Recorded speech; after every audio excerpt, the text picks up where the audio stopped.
नमस्कार मेरे प्यारे भाइयों, मैं हूं अभी और आप सुन रहे हैं हॉरर कहानी, वो भी मेरी जुबानी। दोस्तों, आज की कहानी कमजोर दिल वालों के लिए नहीं है, क्योंकि ये कहानी है एक शादीशुदा जोड़े की, जिसने अपने ही घर में वो देखा जो शायद किसी बुरे सपने में भी कोई नहीं देखना चाहेगा। कहानी शुरू करने से पहले अगर आप हमारे चैनल पर नए हैं तो सब्सक्राइब जरूर कीजिए। और हां, अगर आप चाहते हैं कि आपका नाम हमारी अगली डरावनी कहानी में लिया जाए तो कमेंट में अपना नाम और शहर का नाम जरूर लिखिए, क्योंकि अगली बार कहानी आपकी भी हो सकती है। तो चलिए अब शुरू करते हैं आज की हॉरर कहानी। मैं विक्रम 30 साल का हूं और मेरी शादी को 2 साल हो चुके हैं। मेरी बीवी रिया एक स्कूल टीचर है और हम दोनों नोएडा के एक नए अपार्टमेंट में रहते हैं। हमारी जिंदगी एकदम परफेक्ट थी, प्यार, मस्ती और एक छोटा सा घर जो हमने अपने सपनों से सजाया था। पर अब कुछ ऐसा हो रहा है जो मेरी जिंदगी को एक डरावने राज में बदल रहा है। ये मेरी कहानी है और मैं तुम्हें बताना चाहता हूं कि कैसे मेरी खुशियों के पीछे एक साया आ गया। शादी के बाद सब कुछ एक फिल्मी लव स्टोरी जैसा था। रिया और मैं हर शाम कॉफी बनाते, नेटफ्लिक्स पे मूवीज देखते और वीकेंड्स पे कभी कभी छोटी सी ट्रिप्स पे निकल जाते। हमारा फ्लैट 12th फ्लोर पे था, एक नई बिल्डिंग में, जहां से शहर का व्यू दिल जीत लेता था। लेकिन जब से हम इस नए घर में शिफ्ट हुए कुछ महीनों से मुझे कुछ अजीब सा लग रहा है। शुरुआत में छोटी छोटी चीजें थी, जैसे रात को किचन से आवाजें आती, जैसे कोई बर्तन खड़क रहा हो। मैं सोचता था शायद बिल्डिंग नहीं है या हवा के झोंके से कुछ गिरता होगा। रिया जब ये बातें बोलती तो मैं हंस के टाल देता, अरे रिया, तुम तो हॉरर मूवीज की हीरोइन बन रही हो, ये सब दिमाग का वहम है। पर अंदर ही अंदर मुझे भी कुछ गलत लगने लगा था। एक रात मैं ऑफिस का काम कर रहा था और रिया बेडरूम में सो रही थी। रात के करीब 2 बजे होंगे। मैं अपने लैपटॉप पे काम कर रहा था जब मुझे लगा कि कोई मुझे देख रहा है। कमरा अंधेरा था, सिर्फ लैपटॉप की रोशनी थी। मैंने पलट कर देखा पर कोई नहीं था। फिर भी एक अजीब सी ठंडक महसूस हुई, जैसे कोई खाली जगह में भी सांस ले रहा हो। मैंने सोचा शायद थकान की वजह से ऐसा लग रहा है। मैं उठा, पानी पीने किचन गया, पर वहां मुझे लगा जैसे कोई मेरी पीठ के पीछे से गुजरा। मैं जल्दी से पलटा, पर वहां कोई नहीं था। दिल थोड़ा सा धड़का, पर मैंने खुद को समझाया, विक्रम, तू ज्यादा सोच रहा है। उस रात के बाद यह एहसास बार बार आने लगा। मैं वापस अपने लैपटॉप के पास बैठ गया, पर दिमाग अब काम पे नहीं लग रहा था। हर छोटी सी आवाज, हवा का झोंका, फ्रिज का हम या डोर के हिंजेस की चीख मुझे चौंका देती थी। मैंने सोचा शायद लेट नाइट्स और ऑफिस का स्ट्रेस मुझ पे असर कर रहा है, पर फिर भी वो एहसास कि कोई मुझे देख रहा है वो नहीं गया। मैंने अपने आप को डिस्ट्रैक्ट करने के लिए एक गिलास पानी पिया और काम में डूबने की कोशिश की, पर हर बार मेरी नजर कमरे के कोने में चली जाती, जहां अंधेरा थोड़ा ज्यादा गहरा लगने लगा था। कुछ दिन बाद मुझे घर में छोटी छोटी चीजें बदलती हुई दिखने लगी। मेरी ऑफिस फाइल्स जो मैं हमेशा एक जगह नीटली रखता था, कभी गलत ड्रॉर में मिलती। एक बार तो मेरा लैपटॉप खुद से बंद हो गया जब मैं मीटिंग के बीच में था। मैंने सोचा शायद बैटरी इशू है, पर जब मैंने चेक किया तो बैटरी फुल थी। रिया ने भी कुछ अजीब बातें नोटिस की। उसकी कॉफी मग कभी डाइनिंग टेबल पे होती, कभी किचन के काउंटर पे, जबकि हम दोनों ने उसे छुआ भी नहीं था। एक दिन रिया ने मुझसे कहा, विक्रम, मेरी अलमारी में सारी साड़ीज उलट पुलट पड़ी थी, तुमने कुछ किया क्या? मैं थोड़ी सी झल्लाहट में बोला, अरे रिया, मैं क्यों करूंगा ऐसा, तुम थोड़ी सी संभाल कर रखा करो। पर सच कहूं तो मुझे भी ये सब नॉर्मल नहीं लग रहा था। मैं सॉफ्टवेयर इंजीनियर हूं, लॉजिकल सोचता हूं, पर यह सब लॉजिक के बाहर जा रहा था। मेरा व्यवहार भी बदलने लगा।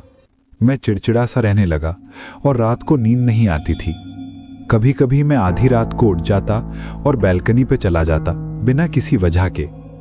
रिया जब पूछती, विक्रम क्या हुआ, तो मैं कहता, कुछ नहीं, बस ऐसे ही। पर सच तो ये था कि मुझे खुद नहीं पता था मैं वहां क्यों खड़ा होता था। बस एक अजीब सी बेचैनी थी, जैसे कोई मुझे वहां खींच रहा हो। एक रात हम दोनों डिनर कर रहे थे जब बिजली चली गई। घर में अंधेरा छा गया। रिया ने अपना फोन उठाया और टॉर्च ऑन की। मैंने कहा मैं इन्वर्टर चेक करता हूं और ड्राइंग रूम की तरफ चला गया। पर जैसे ही मैं वहां पहुंचा मुझे लगा जैसे कोई मेरे साथ साथ चल रहा है। मैं रुका, पलटा, पर कोई नहीं था। फिर भी मेरी गर्दन के पीछे एक ठंडी सी सांस महसूस हुई, जैसे कोई मेरी बिल्कुल पास खड़ा हो। मैंने अपने आप को समझाया, विक्रम ये सब दिमाग का खेल है। पर तभी रिया ने मुझे चिल्लाकर बुलाया, विक्रम जल्दी आओ। उसकी आवाज में डर था। मैं जल्दी से किचन की तरफ भागा, पर वहां पहुंचते ही मेरी सांसें रुक सी गईं। वहां रिया अकेली खड़ी थी। उसका फोन जमीन पे पड़ा था और उसकी टॉर्च बंद हो चुकी थी। वो मुझे देखते ही बोली, विक्रम तुम अभी बैल्कनी पे थे ना, मैंने तुम्हें वहां देखा। मैं हैरान रह गया। रिया, मैं तो यहां था, इन्वर्टर चेक करने आया था। पर उसकी आंखों में डर देखकर मुझे लगा कि वो कोई सपना नहीं देख रही थी। उसने मुझे बताया कि उसने बैल्कनी पे मुझे देखा, पर मेरी आंखें वो नॉर्मल नहीं थी। उसने कहा तुम्हारी आंखें खाली सी थी और तुम अजीब सी मुस्कुराहट के साथ मेरी तरफ देख रहे थे। मेरा दिल जोर जोर से धड़कने लगा। मैं वहां था ही नहीं। फिर उसने किसको देखा? तभी बिजली वापस आई और मैंने रिया को शांत करने की कोशिश की, पर अंदर से मैं भी डर गया था। रिया का चेहरा सफेद पड़ गया था और उसकी आंखों में वो डर साफ दिख रहा था। मैंने उसके कंधे पे हाथ रखा और कहा, रिया शांत हो जाओ, शायद तुम्हें वहम हुआ है, मैं तो यहां था, बैल्कनी पे नहीं। पर मेरी आवाज में वो कॉन्फिडेंस नहीं था जो पहले होता था। मेरा दिल जोर जोर से धड़क रहा था और मुझे खुद पर शक होने लगा। क्या मैं सच में वहां था या रिया ने किसी और को देखा? मैंने उसे बैठाया, पानी दिया और खुद भी एक गिलास पानी पिया ताकि दिल को थोड़ी शांति मिले। पर कमरे का माहौल अब बदल सा गया था। हर चीज, सोफा, डाइनिंग टेबल, इवन वो फोटो फ्रेम जो हमने अपनी शादी के दिन का लगाया था, सब कुछ अजीब सा लग रहा था, जैसे घर हमसे रूठ गया हो। उस रात हम दोनों सो नहीं सके। रिया मेरे पास बैठी थी अपने घुटनों को जकड़कर और बार बार बैल्कनी की तरफ देख रही थी। मैंने उससे पूछा, रिया तुमने सच में क्या देखा? ठीक ठीक बताओ। उसने धीरे से कहा, विक्रम मैं जानती हूं तुम मुझे पागल समझोगे, पर वह तुम नहीं थे। तुम जैसा कोई था, पर उसकी आंखें खाली सी थी और उसकी मुस्कुराहट इतनी डरावनी थी कि मेरी रूह कांप गई। मैं चुप रहा। क्या बोलता? मैं तो सॉफ्टवेयर इंजीनियर हूं, लॉजिक और रीजनिंग मेरी दुनिया है। पर ये लॉजिक से बाहर था। फिर भी मैंने रिया को दिलासा दिया, देखो शायद बिजली के जाने की वजह से तुम्हें ऐसा लगा, कल सुबह सब नॉर्मल होगा। पर मैं जानता था न मैं खुद को समझा पा रहा था न रिया को। रात के करीब 3 बजे जब हम दोनों बेड पे लेटने की कोशिश कर रहे थे, मुझे लगा कि कोई बैल्कनी के शीशे पे दस्तक दे रहा है। टप टप टप। आवाज धीमी थी पर इतनी क्लियर कि मेरी नींद उड़ गई। मैंने रिया की तरफ देखा, वो भी जग रही थी। उसने मुझे देखा और धीरे से बोली, विक्रम ये सुन रहा है? मैं उठा, दिल में एक अजीब सा डर लिए और बैल्कनी की तरफ गया। मैंने शीशे के पास रोशनी डाली, पर वहां कोई नहीं था। बाहर अंधेरा था और सिर्फ बिल्डिंग के स्ट्रीट लाइट्स की रोशनी दिख रही थी। फिर भी वो टप टप की आवाज बार बार आती रही। मैंने डरते डरते बैल्कनी का दरवाजा खोला और ठंडी हवा का झोंका मेरे चेहरे पे लगा। पर उस हवा में कुछ और भी था, एक अजीब सी गंध, जैसे कुछ पुराना सड़ता हुआ। मैंने जल्दी से दरवाजा बंद किया और वापस रिया के पास आया। वो अब तक चुप थी, पर उसकी आंखें मुझसे सवाल कर रही थी। मैंने कहा, कुछ नहीं है, शायद हवा से कुछ चीज हिल रही होगी। पर मैं जानता था ये कोई नॉर्मल आवाज नहीं थी। उस रात के बाद घर में एक अजीब सा सन्नाटा छा गया। हर चीज में एक बेचैनी सी थी, जैसे कोई हम दोनों को घूर रहा हो। कुछ दिन बाद मैंने नोटिस किया कि मेरी चीजें और भी ज्यादा उलट पुलट होने लगी। मेरी ऑफिस आईडी एक दिन बेडरूम में मिली, जबकि मैंने उसे हमेशा अपने बैग में रखा था। एक रात जब मैं लैपटॉप पे काम कर रहा था, स्क्रीन पे एक पल के लिए एक अजीब सी तस्वीर उभरी। एक औरत का चेहरा, धीमा सा, पर उसकी आंखें वो खाली सी थीं, जैसे रिया ने बताई थीं। मैं झटके से उठा, पर जब दोबारा देखा तो स्क्रीन नॉर्मल थी। मेरा दिल जोर जोर से धड़क रहा था। मैंने अपनी आंखें बंद की और खुद को समझाया, विक्रम, ये सब स्ट्रेस की वजह से है। तू लेट नाइट्स कर रहा है, शायद दिमाग थक गया है। पर अंदर से एक आवाज बोल रही थी कि यह कोई वहम नहीं था। वो चेहरा, वो खाली आंखें, वो मेरी लैपटॉप स्क्रीन पे थीं, चाहे एक पल के लिए ही क्यों ना हो। मैंने अपना लैपटॉप बंद किया और उस रात काम छोड़ दिया। रिया सो रही थी और मैंने उससे कुछ नहीं बताया। वो पहले ही डर चुकी थी और मैं उसका डर और बढ़ाना नहीं चाहता था। अगले कुछ दिन और अजीब हो गए। घर में एक सन्नाटा सा रहता, पर उस सन्नाटे में भी एक अजीब सी बेचैनी थी। मैं ऑफिस से वापस आता तो मुझे लगता जैसे घर में कोई और भी है। कभी कभी मुझे अपने कान में धीमी सी विस्परिंग सुनाई देती, जैसे कोई मेरी पीठ के पीछे कुछ बोल रहा हो। लेकिन जब मैं पलटता तो वहां कोई नहीं होता। रिया भी चुप सी रहने लगी। वो मुझसे बात तो करती, पर उसकी आंखें हमेशा बैल्कनी या कमरे के कोने में चली जाती, जैसे वो भी वही साया ढूंढ रही हो। एक दिन जब मैं ऑफिस में था, रिया ने मुझे कॉल किया। उसकी आवाज कांप रही थी। विक्रम, घर में कुछ गलत है। मैं अभी किचन में थी और मुझे लगा कोई मेरे पीछे था। मैंने पलट कर देखा, पर कोई नहीं था।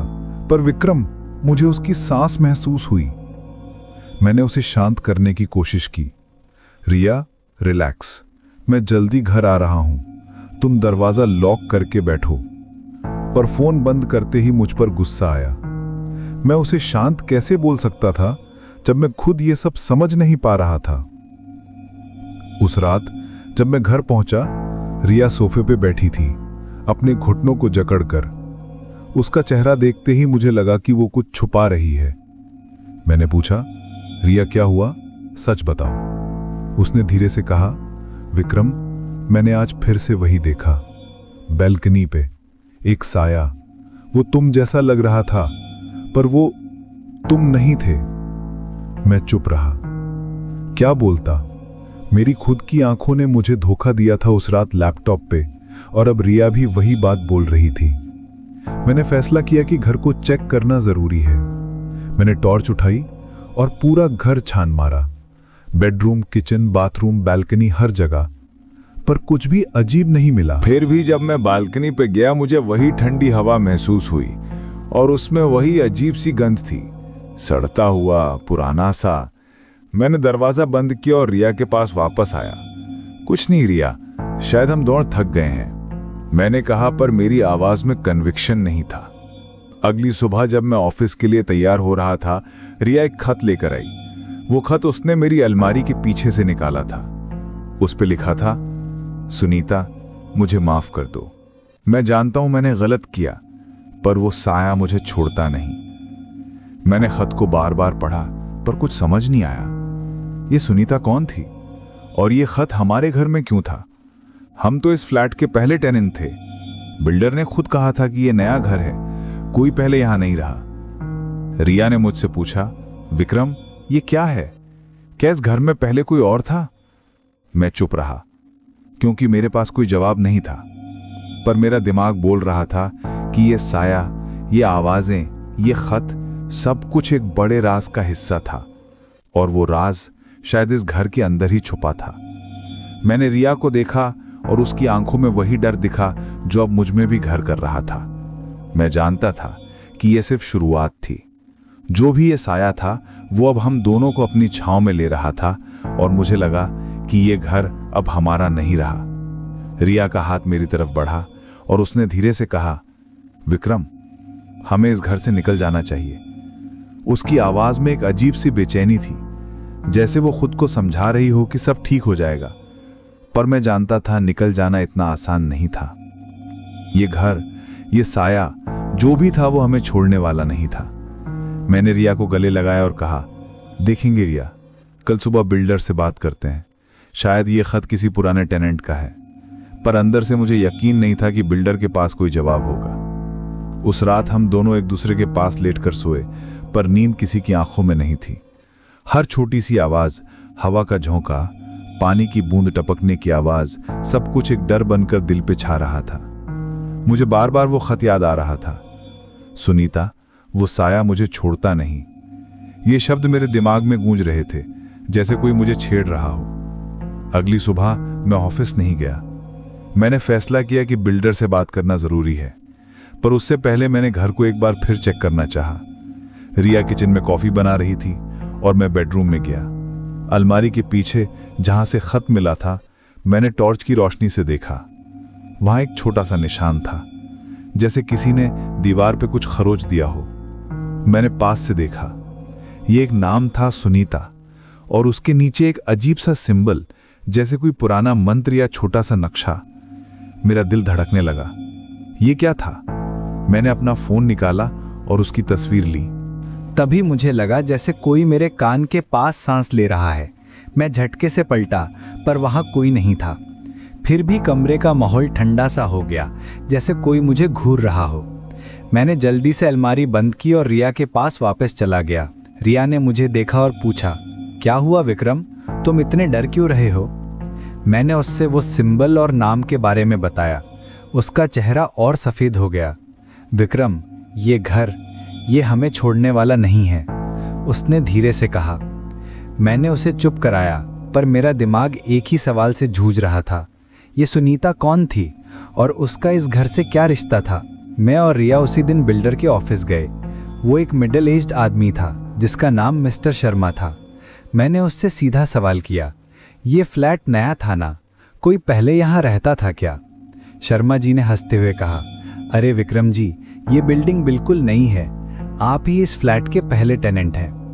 पर उसकी आंखों में एक झलक सी थी, जैसे वो कुछ छुपा रहा हो।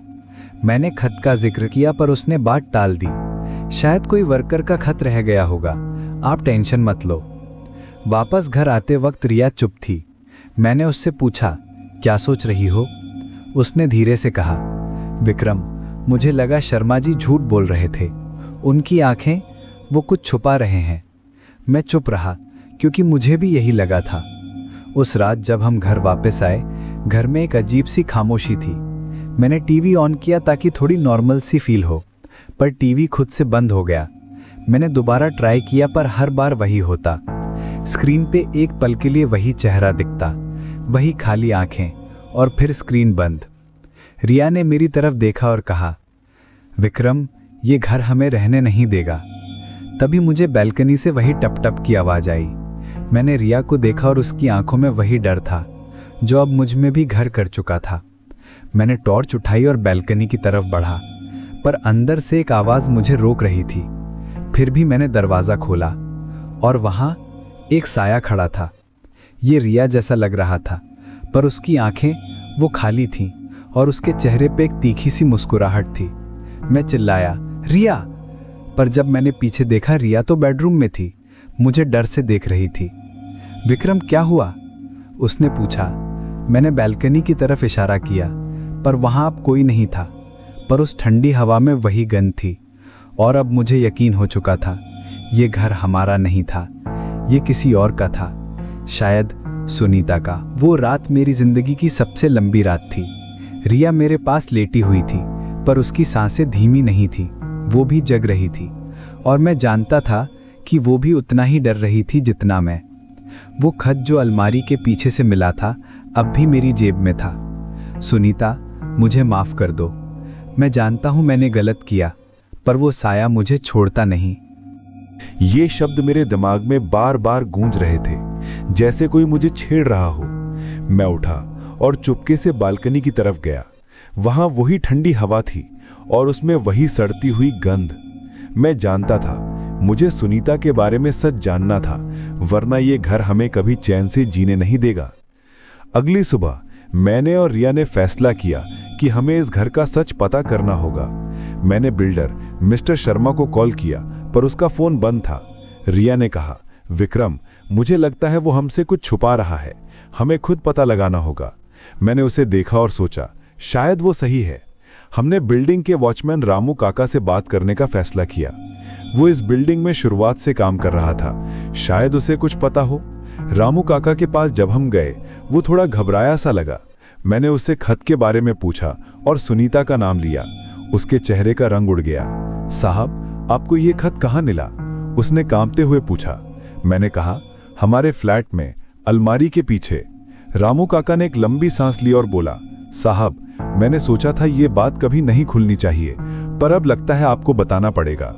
उसने हमें बताया कि ये बिल्डिंग जब बन रही थी तब एक औरत सुनीता यहाँ काम करती थी।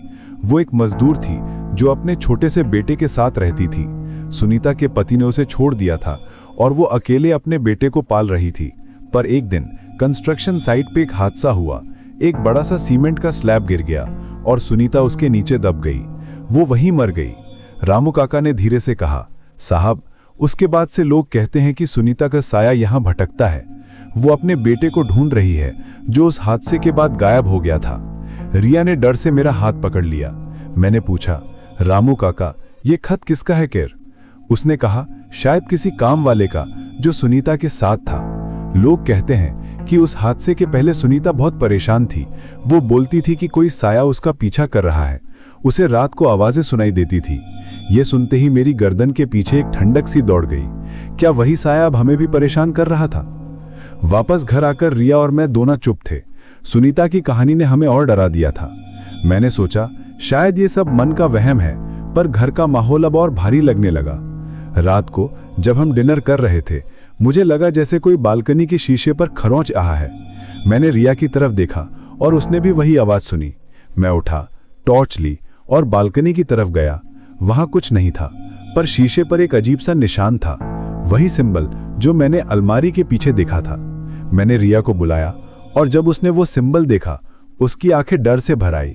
विक्रम, ये क्या है? क्या सुनीता यहीं छुपा रही थी?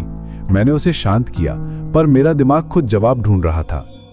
उस रात जब हम सोने की कोशिश कर रहे थे, मुझे फिर से वही टप टप की आवाज सुनाई दी। इस बार ये बेडरूम के दरवाजे से आ रही थी। मैंने उठकर दरवाजा खोला, पर वहां कोई नहीं था। पर जब मैं वापस बेड पे आया तो रिया रो रही थी।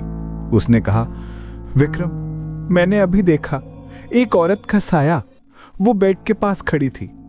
मैंने टॉर्च जला दी, पर कमरे में कोई नहीं था। फिर भी मुझे भी लगा जैसे कोई हमें घूर रहा हो।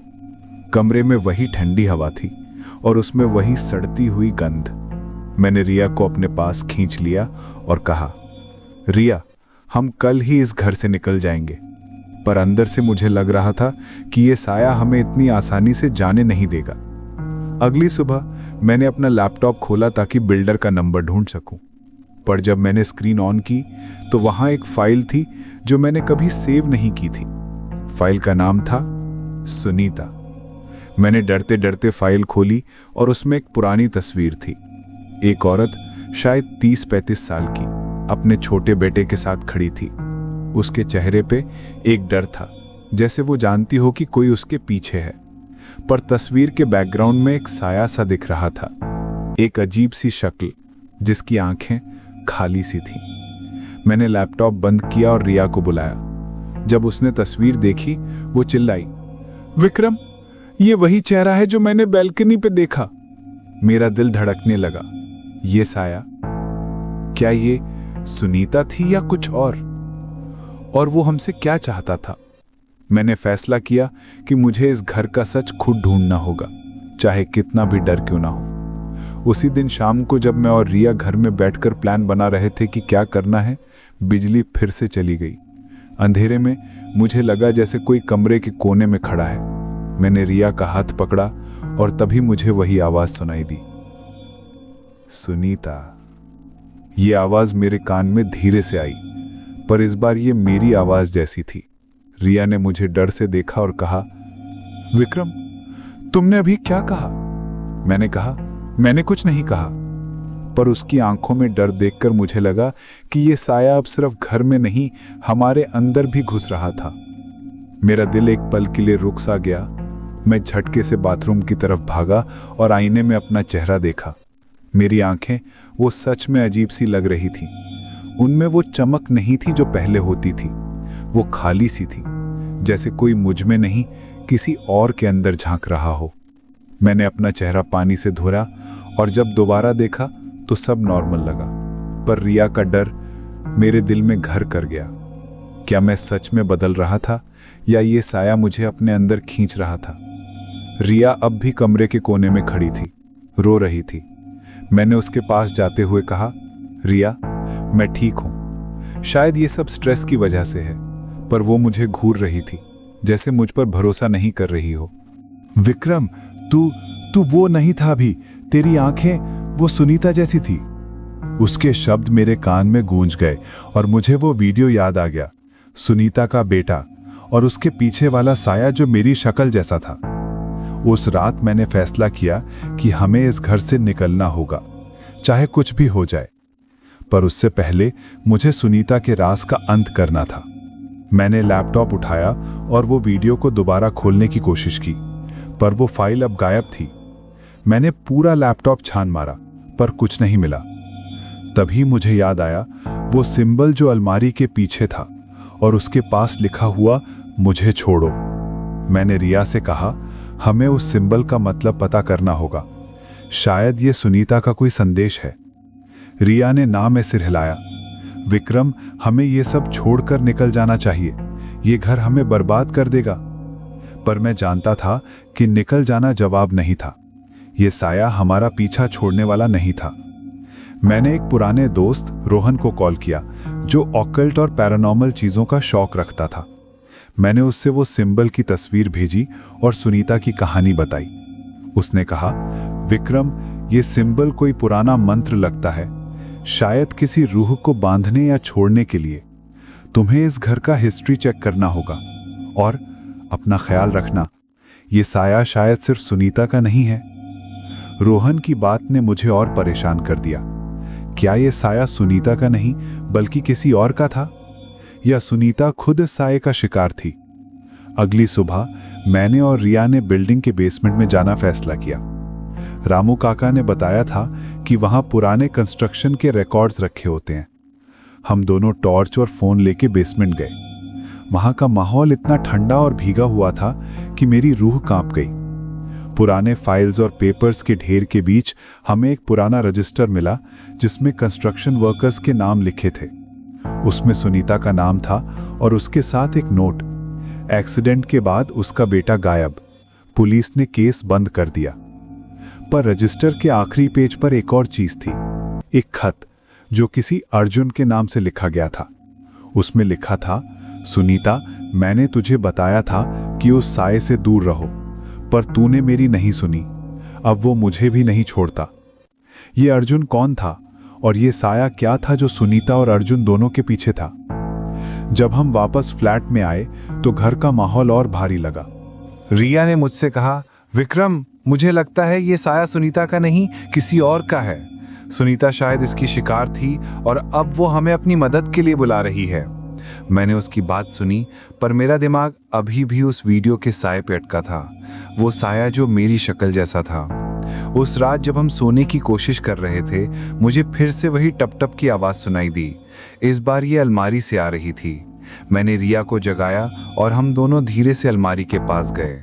मैंने अलमारी खोली और वहाँ एक छोटा सा पत्थर का टुकड़ा था, जिसमें वही सिंबल खुदा हुआ था, पर इस बार उसके पास एक और शब्द लिखा था, अर्जुन। मैंने पत्थर उठाया और तभी कमरे में बिजली चली गई। अंधेरे में मुझे लगा जैसे कोई मेरी पीठ के पीछे खड़ा है। मैंने पलटकर देखा और वहां एक साया था, एक आदमी का, जिसकी आंखें खाली थी।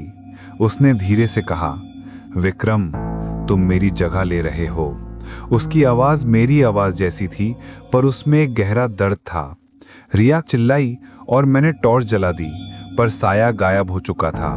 पर अलमारी के शीशे पर अब एक नया निशान था, मेरी उंगलियों के निशान, जैसे मैंने खुद वो अर्जुन लिखा हो। रिया ने मुझे डर से देखा और कहा, विक्रम, ये साया, ये तुझ में घुस रहा है। मेरा दिल धड़कने लगा। क्या मैं सच में अर्जुन बन रहा था, या ये साया मुझे अपने अंदर खींच रहा था, जैसे सुनीता को खींच लिया था?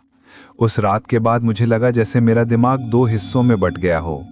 एक हिस्सा विक्रम का था जो रिया के साथ इस घर से निकलना चाहता था। दूसरा हिस्सा वो अर्जुन का था जो मुझे बोल रहा था कि मैं सुनीता के बेटे को ढूंढूं। मैंने रिया से ये बात छुपाई, पर वो मेरी आंखों में डर देख रही थी। एक दिन जब मैं घर में अकेला था, मुझे बालकनी से एक छोटी सी आवाज़ आई, जैसे कोई बच्चा रो रहा हो। मैंने बालकनी का दरवाज़ा खोला और वहाँ एक छोटा सा लड़का खड़ा था, सुनीता के बेटे जैसा। उसने मुझे देखा और कहा, पापा मुझे बचा लो। पर जब मैं उसके पास गया, वो गायब हो गया और उसकी जगह वो साया था, मेरी शक्ल वाला, जो मुझे घूर रहा था। मेरा दिल इतनी जोर से धड़का कि लगा जैसे ये मेरी आखिरी सांस है। वो साया जो मेरी शक्ल जैसा था, अब धीरे धीरे मेरी तरफ बढ़ रहा था। उसकी खाली आंखें मुझे जैसे निगल रही थी और उसकी आवाज़ मेरे दिमाग में गूंज रही थी, विक्रम तुम मेरी जगह लोगे। मैं पीछे हटा, पर मेरा जिस्म जैसे सुन्न हो गया हो। तभी रिया ने मुझे पीछे से पकड़ा और चिल्लाई, विक्रम वापस आओ। उसकी आवाज़ ने मुझे झटका दिया और मैं बालकनी का दरवाज़ा बंद करके वापस कमरे में आ गया। रिया का चेहरा डर से सफ़ेद था। उसने कहा, विक्रम ये साया तुझे अपने अंदर खींच रहा है, हमें अभी यहाँ से निकलना होगा। पर मैं जानता था निकलना कोई रास्ता नहीं था। ये साया चाहे सुनीता का हो या अर्जुन का, हमें छोड़ने वाला नहीं था जब तक उसका मकसद पूरा नहीं होता।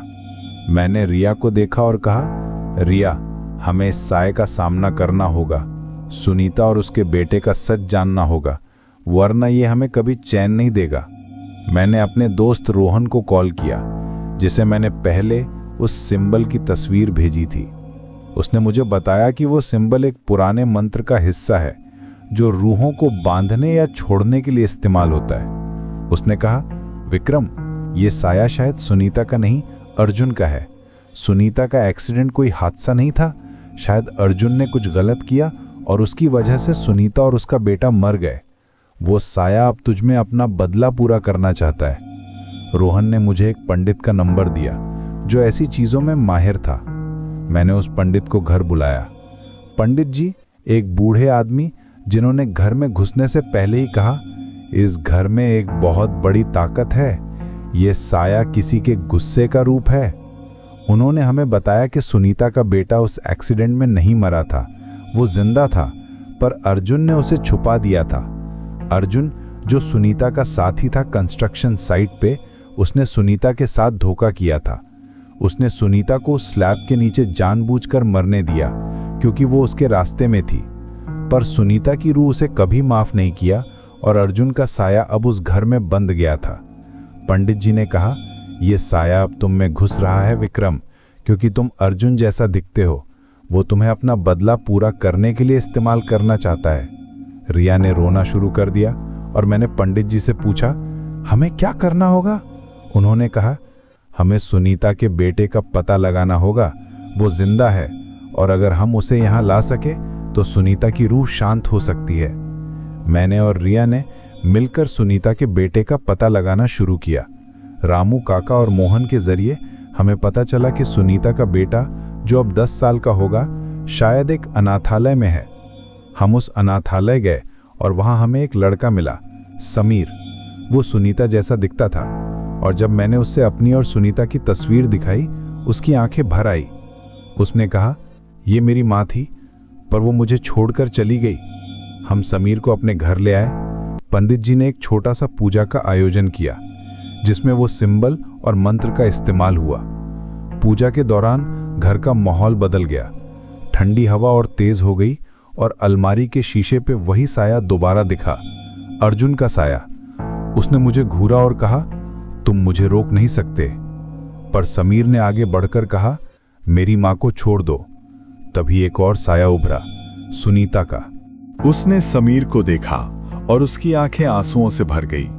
पंडित जी ने मंत्र पढ़ना जारी रखा और धीरे धीरे अर्जुन का साया छोटा होने लगा। सुनीता का साया समीर के पास आया और एक पल के लिए मुझे लगा जैसे वो मुस्कुरा रही हो। फिर एक जोर की हवा के साथ दोनों साये गायब हो गए। घर में एक अजीब सी शांति छा गई और वो सड़ती हुई गंध भी खत्म हो गई। पूजा के बाद पंडित जी ने कहा, सुनीता की रूह अब शांत हो चुकी है। उसने अपने बेटे को देख लिया और अर्जुन का साया भी अब बंद नहीं रहा। हमने समीर को अपने साथ रखा और उसके लिए एक नया घर ढूंढा। मैंने और रिया ने उस फ्लैट को छोड़ दिया, क्योंकि चाहे साया चला गया हो, उस घर की यादें हमें कभी चैन नहीं देती। कुछ दिन बाद जब हम नए घर में शिफ्ट हुए, मुझे एक रात सपने में सुनीता दिखी। उसने मुझे देखा और कहा, शुक्रिया विक्रम, तुमने मुझे मेरी आखिरी ख्वाहिश पूरी कर दी। मैं जाग गया और मेरी आंखों में आंसू थे। रिया ने मुझे देखा और कहा, क्या हुआ? मैंने उसे गले लगाया और कहा, अब सब ठीक है। पर कभी कभी जब मैं अकेला होता हूँ, मुझे लगता है जैसे कोई मुझे दूर से देख रहा है। शायद ये सिर्फ मेरा वहम है, या शायद कोई और साया अब भी हमारा इंतजार कर रहा है। अगर आपको हमारी कहानी पसंद आई हो तो इसे लाइक, शेयर और चैनल को सब्सक्राइब करना मत भूलिए। आपका सपोर्ट हमारी नई कहानियों के लिए बहुत मायने रखता है।